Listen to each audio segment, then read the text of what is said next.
Before we start the stories, I'd like to greet you a good day. Feel free to use headphones if you want, and if possible, comment where you're from and what time you're listening to these stories. Now let's begin. This happened back in 2003, when I had just moved to a little rental cabin in eastern Kentucky, not far from Daniel Boone National Forest.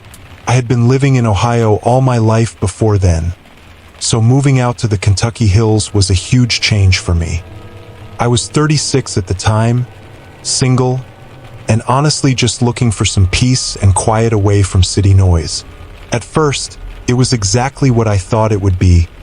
Quiet, peaceful, surrounded by trees and hills. I could hear crickets at night, and the stars looked brighter than I'd ever seen them. But it didn't take long before things started feeling off. About 2 weeks into living there, I started hearing something in the woods behind my cabin late at night. At first, I thought it was just coyotes because the sounds were high-pitched and echoing, but then I realized something. What I was hearing didn't sound like animals. It sounded like a woman screaming. The first time I heard it, it was around midnight. I was sitting in bed reading when this sound just ripped through the woods. It was sharp, blood-curdling, like someone was in real pain. I froze because it didn't make sense that I'd be hearing that way out there. The next morning, I mentioned it to one of my neighbors, this older guy named Frank who lived about a mile down the road. He just kind of smirked and said, "If you hear a woman screaming in the woods at night, no you didn't." I laughed, but he was dead serious. He explained that it wasn't a ghost or anything, it was bobcats or sometimes mountain lions. He told me those animals make sounds that can trick you into thinking someone's being murdered. He warned me, if you hear it, don't go looking for it. Stay inside. I thought that was pretty creepy, but also kind of fascinating. I mean, I'd never even seen a bobcat before, and I didn't think mountain lions even lived in Kentucky. But then the sounds kept happening. It wasn't just one random night. It became a pattern. Around 1 or 2 in the morning, I'd hear it again. Sometimes it was faint, way back in the tree line. Other times it sounded like it was right on the edge of my yard. It always came in these awful, short bursts, like someone gasping out a scream and then cutting it off. After about 4 nights of this, I started losing sleep. I'd stay up with my lights on, listening, just waiting for it. And every single time, the hairs on my arms would stand up. Because no matter how many times Frank had explained it, no matter how much I tried to tell myself it was just an animal, deep down it always sounded human. By the 5th night, I was completely paranoid. I couldn't shake the thought that maybe, just maybe, someone was actually out there. What if it wasn't an animal?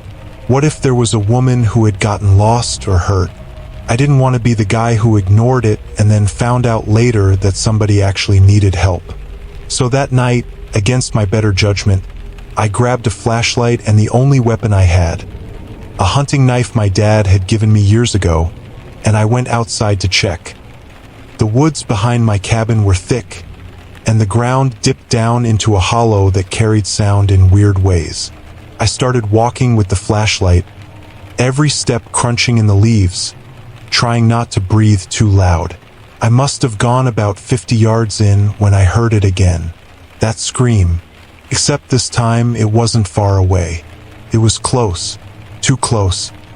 I froze, shining my light around, and that's when I saw them. 2 glowing eyes reflecting in the beam.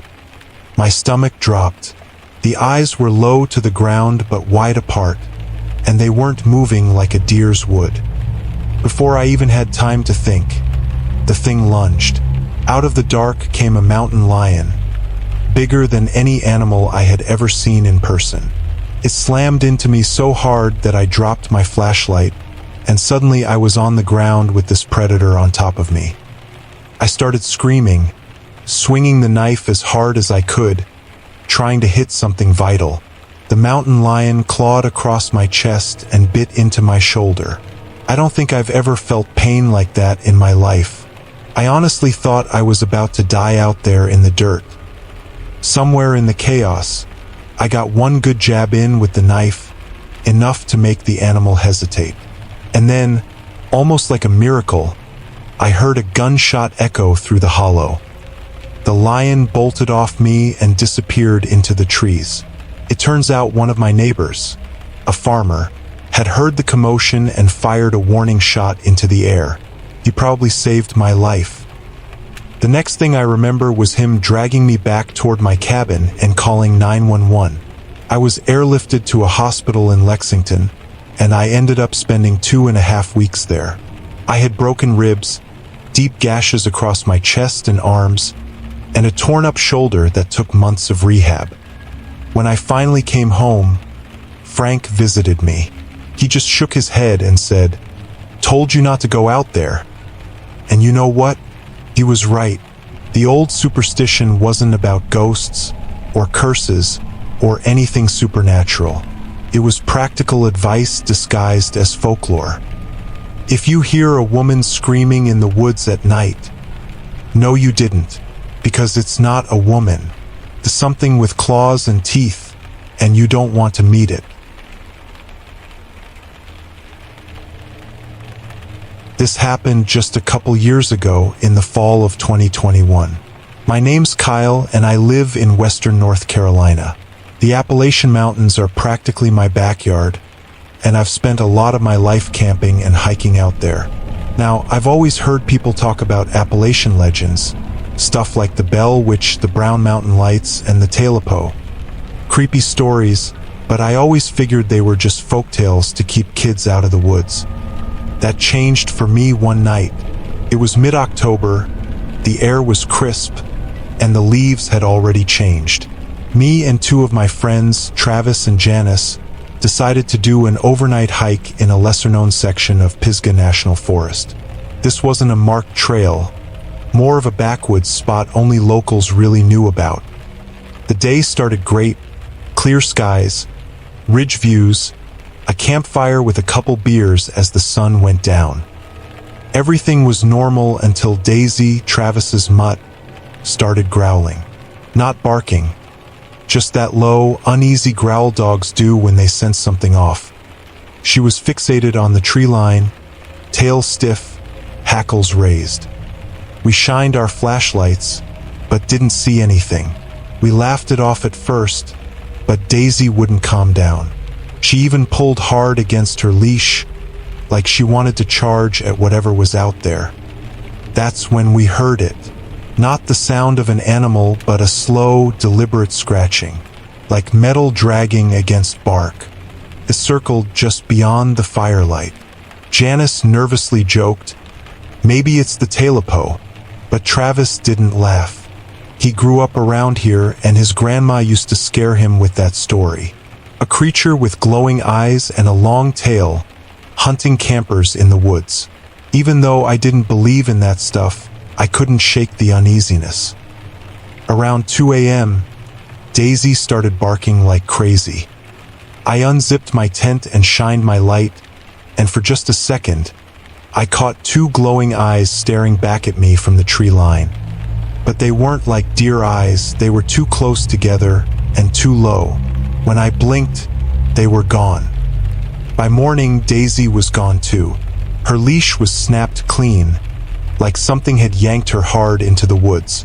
We searched for hours, yelling her name, but came up empty. No tracks, no sound, nothing.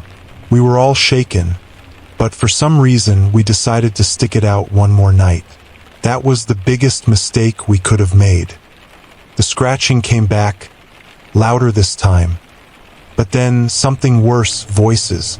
Not one, but multiple. Low, raspy whispers carrying through the woods. It wasn't clear words, but you could tell it was people. Travis's face dropped. "That's not the Talipo," he muttered.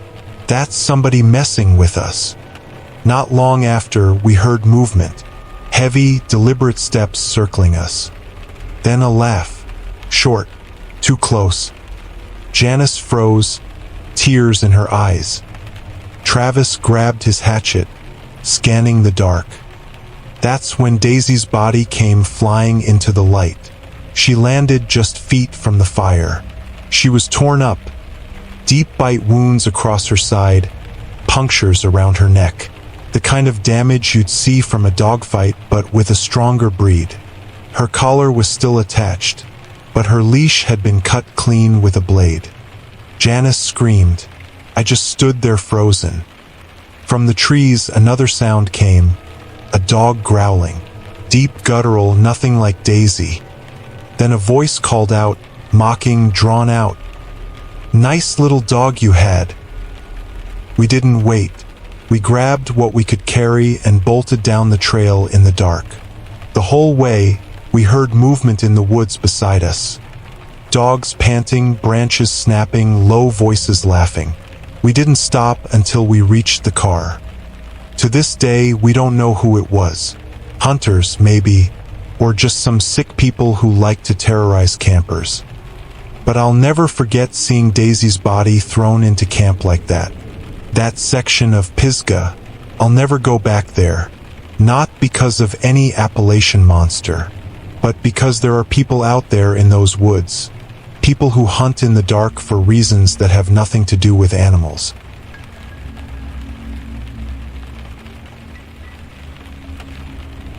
I grew up in eastern Tennessee, and if you've ever lived around the Appalachian region, you'd know there's no shortage of weird stories floating around.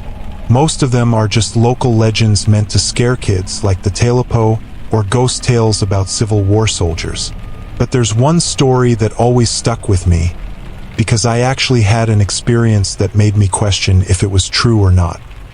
The story's about a guy people around here call Skinny Tom. Now, the version I always heard went back to the mid-70s around Greenville.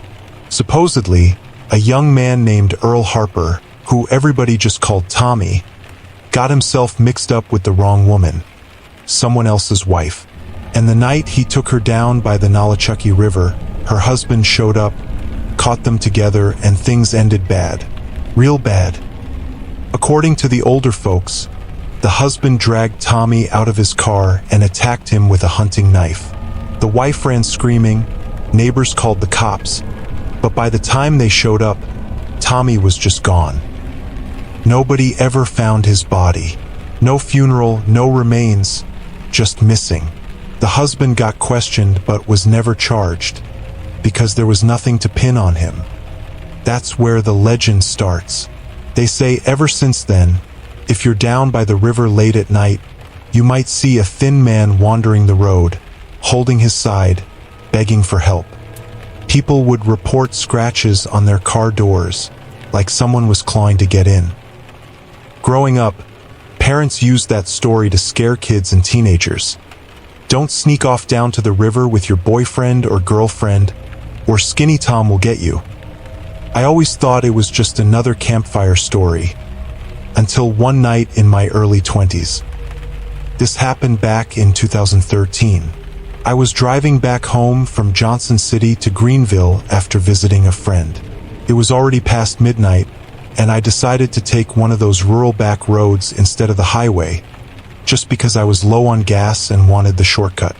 That road happened to run right alongside the Appalachia River. First, it was fine.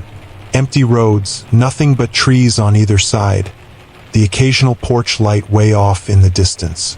But after about 10 minutes, I noticed someone walking up ahead, on the shoulder. He looked strange. At first glance, I thought it was maybe some drunk guy trying to get home. But the closer I got, the more off it seemed. He was really thin, like unhealthily thin, and he was hunched over, clutching his side like he was injured. I slowed down a little, debating whether or not I should pull over and help him. But something in my gut told me not to. And when I passed him, I got a good look at his face. It didn't look right. His skin was pale and stretched, like it didn't fit his bones properly. His eyes looked hollow, almost too dark for the headlights to catch. And as I drove past, I swear I saw his lips moving, like he was whispering something. I kept driving. My heart was racing, but I told myself, okay, maybe he's just a homeless guy or a meth addict Nothing paranormal about it. But then, not even 2 minutes later, I heard it. A scratching sound. It was faint at first, coming from the back driver's side of my car, like a stick dragging along the metal. I thought maybe it was just branches brushing against the side of the car. But I looked around. The road was wide open, no trees close enough. The scratching got louder. That's when I made the mistake of looking in my rearview mirror. Someone was running behind my car. I swear to God, it looked like the same man I just passed. His body didn't move right, though. His arms and legs flailed unnaturally, like his bones didn't bend the right way. And even though I was going close to 40 miles an hour, he was keeping up. I floored it.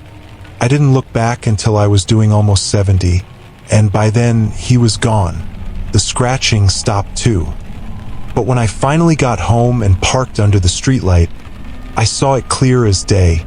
3 long scratch marks running down the rear driver's side door. That night I couldn't sleep. I just sat in bed, staring at the ceiling, replaying it over and over in my head. And the more I thought about it, the more I remembered the old warnings my grandparents used to give. Don't stop if you see Skinny Tom.